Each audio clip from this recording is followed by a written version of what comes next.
Radio Red de RCN. Grandes audiencias. En la hora de la verdad, al oído.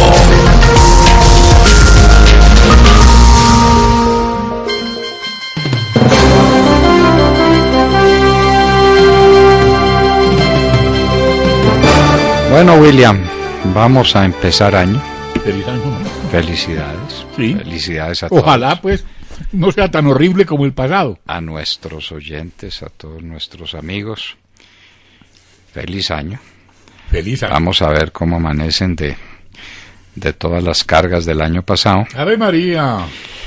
Pero A comprar cuadernos. a comprar cuadernos baratos. Barato. Todo barato. Todo Todo regalado. barato. Juanpa Todo, tiene todo regalado para este año. todo regaladito para este Por año. cuenta de Cárdenas, ¿ok? Por cuenta del ministro Cárdenas. Pero, William, no perdamos el hilo conductor de estas conversaciones. Estábamos hablando de lo que había pasado El expansionismo chino.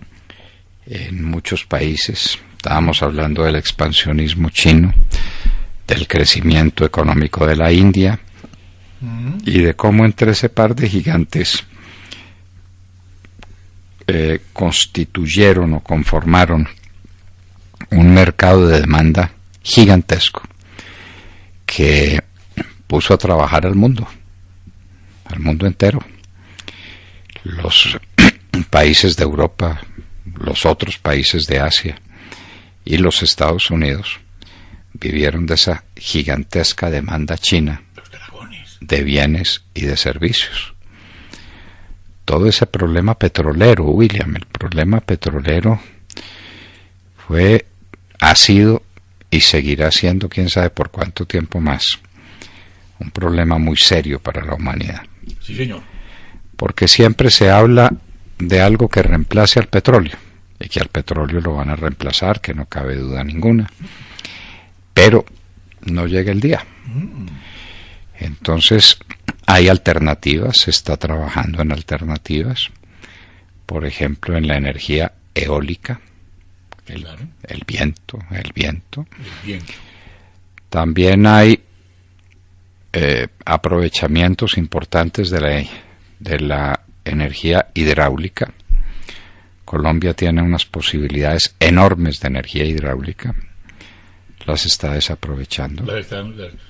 Tienen los ríos para otro oficio, Sí, desafortunadamente. Para desafortunadamente. lavar oro y sus derivados. Y convertir el país. Y mezclarlo todas nuestras riquezas hídricas con mercurio. Y convertir el país en un lodazal, Exactamente. Como en el Chocó. ¿Cómo está pasando en el Chocó? como está pasando en el Chocó. ¿Y qué tal el Cauca? ¿Y qué tal el Caquetá? ¿Y qué tal el Catatumbo? Esto es pavoroso. No, y aquí nadie se da cuenta. Lo único que se da cuenta es La Hora de la Verdad y Claudia Gurizati, porque el resto nadie más. Nadie más se da cuenta. Pero bueno, William, volvamos a nuestro tema y enfrentemos ya el vecindario. Claro, vamos por partes, como diría Jack el Destripador. Doctor, le sugiero que empecemos con el Foro de Sao Paulo, Venezuela, ¿por qué no? Foro de Sao Paulo.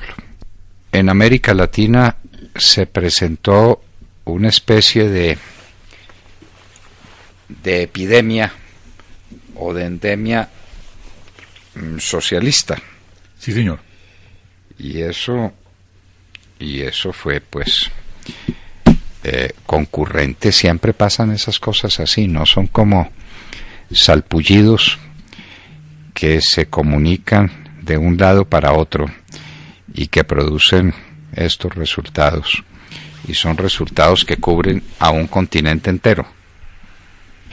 Veamos, William, tenemos que empezar por Cuba, porque es la madre Cuba, de todos los males. Cuba es la madre de todos los males. Y entonces allá pues es el comunismo puro, el de Fidel Castro, que se nos fue.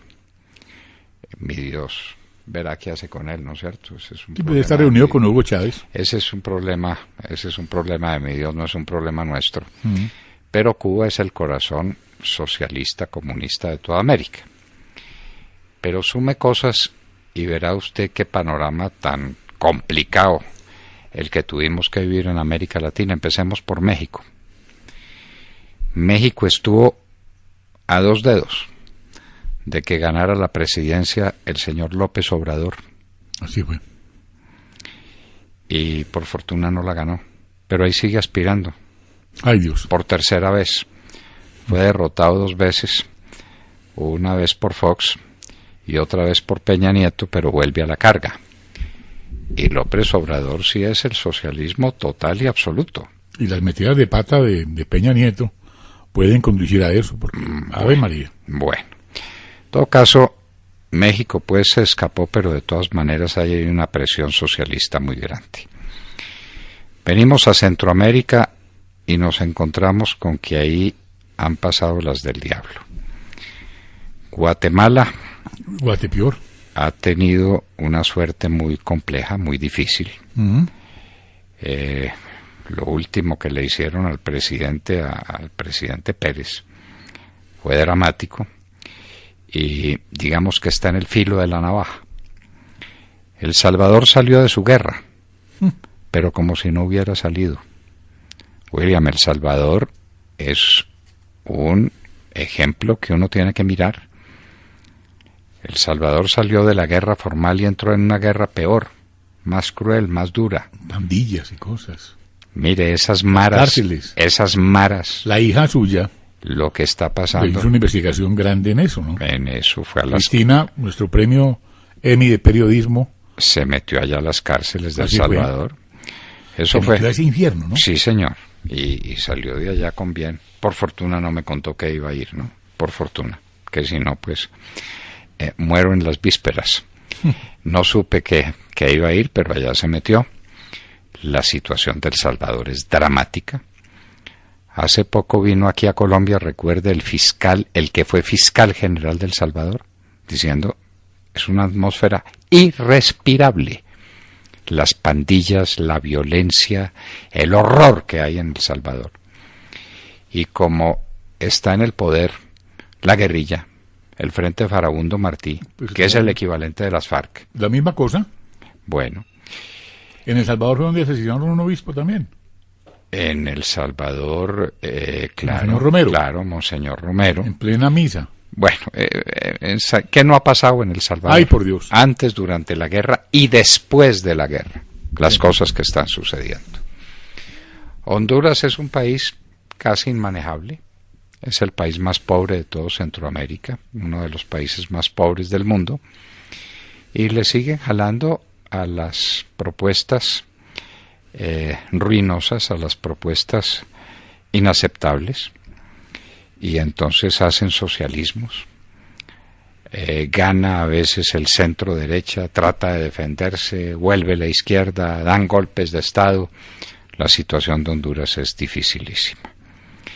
Nicaragua ni hablar, aunque con Nicaragua pasó una cosa muy curiosa, William, Señor, y es que se asentó allá el comunismo puro con Ortega, ¿cómo le parece? pero el comunismo a la orteguiana, es decir, un comunismo capitalista, donde el único capitalista es él, La familia de él. y la familia de él, y No la más. señora de él, entonces pues así no hay problema Riquito ninguno, como Fidel Castro, como lo denuncia Forbes. como lo denunció Forbes. Porque el año pasado Forbes, por ahí más o menos, doctor Londoño, el 26, 25 de noviembre del año pasado, Forbes hizo una cosa tremenda sobre el hombre más rico, uno de los hombres más ricos del mundo, que era Fidel Castro. Y es que Ortega es lo mismo. Le encontraron una fortuna de más de 900 millones de dólares. Así es muy bueno ser comunista. Sin No pregúntele a García Márquez. Sin contar qué es realmente lo que pasa en Cuba, porque lo de Cuba no se puede valorar porque como no tiene precio, pero más de 20 mansiones regadas por el país, Claro. unas en la playa con unos lujos, Sí. con unos restaurantes sobre el mar, con unas cosas Y ahora estaban reunidos esos... de verdadero sátrapa. Estos estaban en un sitio prodigioso que hay en las afueras de La Habana. los narcoterroristas de las FARC. Los narcoterroristas de las FARC estaban allá reunidos en La Habana y no recorrieron las casas y las quintas y los palacios de Fidel Castro. Ortega Ortega está en el programa de enriquecimiento. Si usted va a hacer un negocio en Nicaragua y no averigua bien quién es el que hace el negocio y quién es el dueño del negocio, usted está perdido. Usted está perdido y encuentra con que en Nicaragua lo que hay es un capitalismo comunista de estos tipos que hacen lo que les da la gana y manejan las cosas como les da la gana. Costa Rica se ha mantenido en un centro ahí moderado,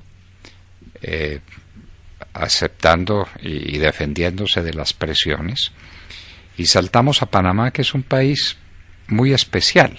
Panamá tiene un centro financiero internacional, uno de los primeros del mundo y de los más importantes del mundo, y de eso viven los panameños, y viven bastante bien atendidas las circunstancias.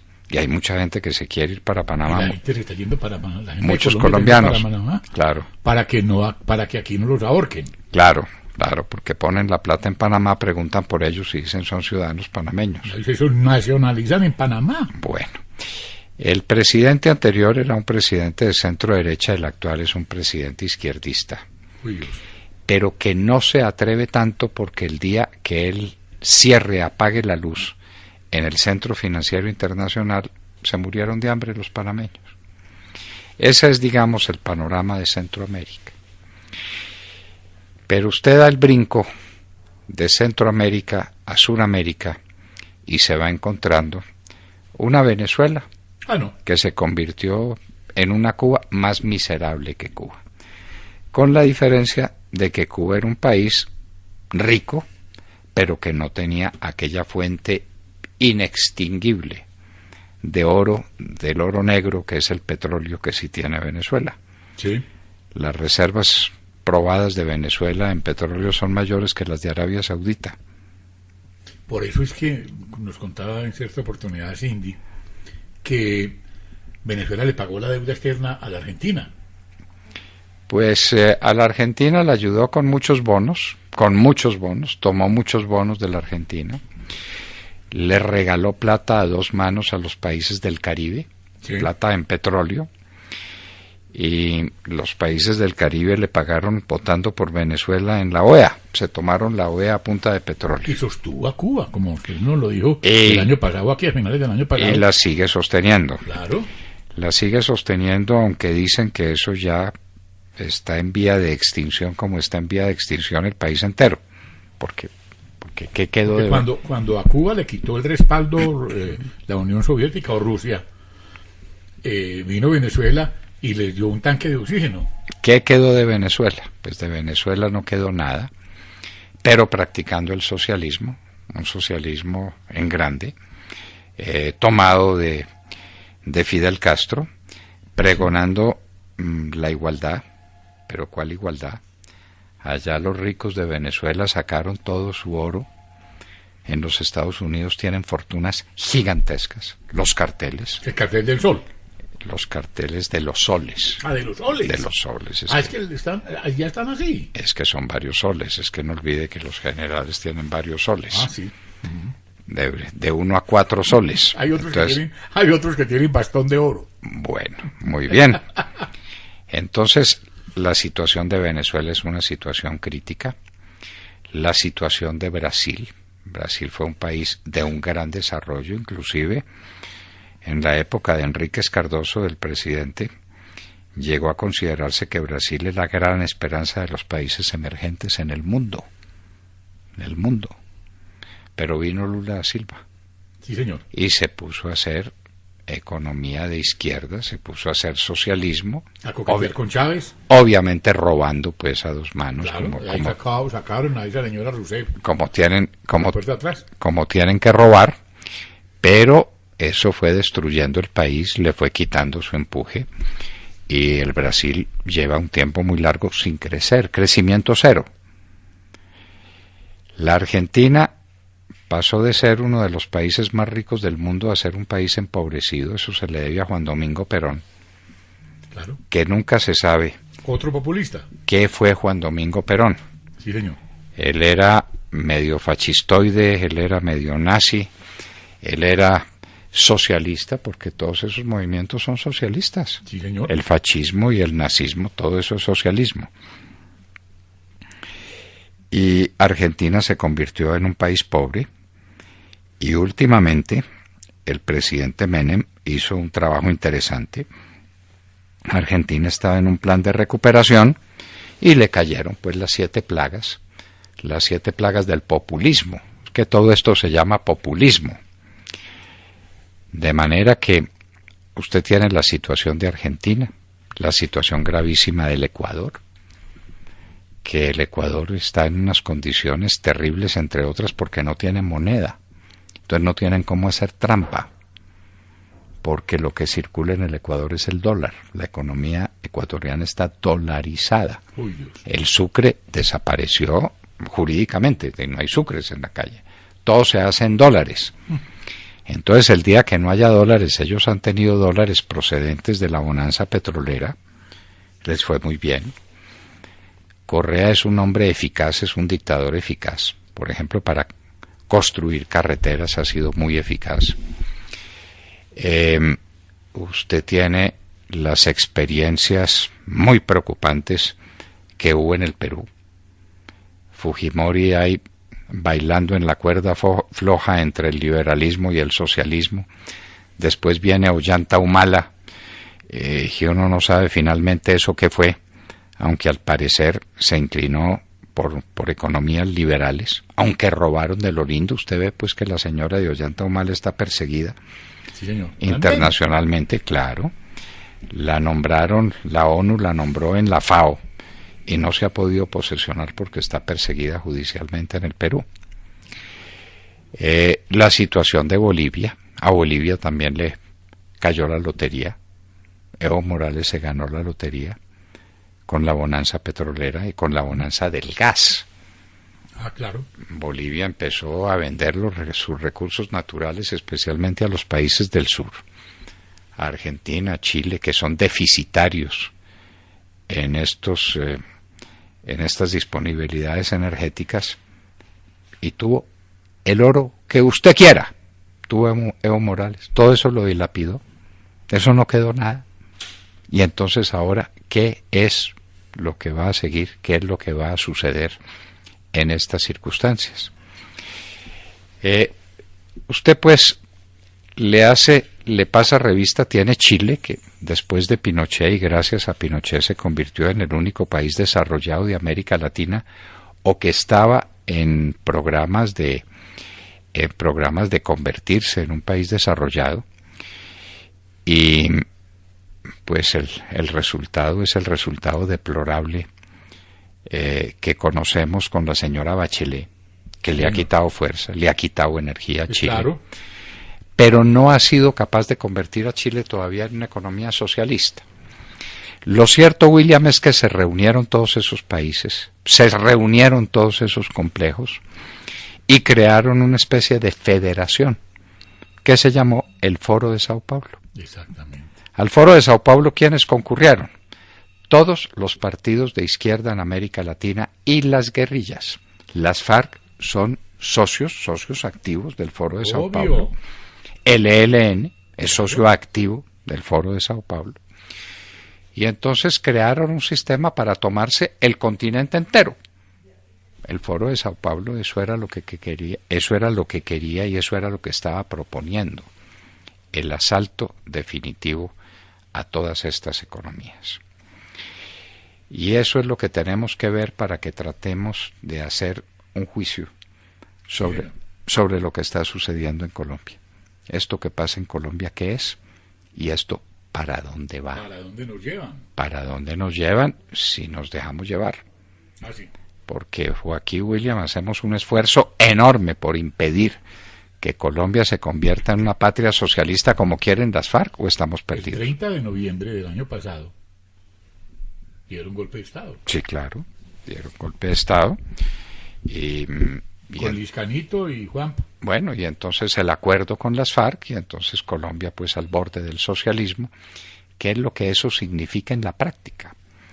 Porque es que la gente a veces del socialismo ve una cara amable pero fingida, una cara mentirosa, que es la cara de la igualdad y de los procesos de grandes procesos educativos y procesos por la salud y resulta pues que la verdad es muy distinta, pero de eso tenemos que hablar después, William. Sí, señor.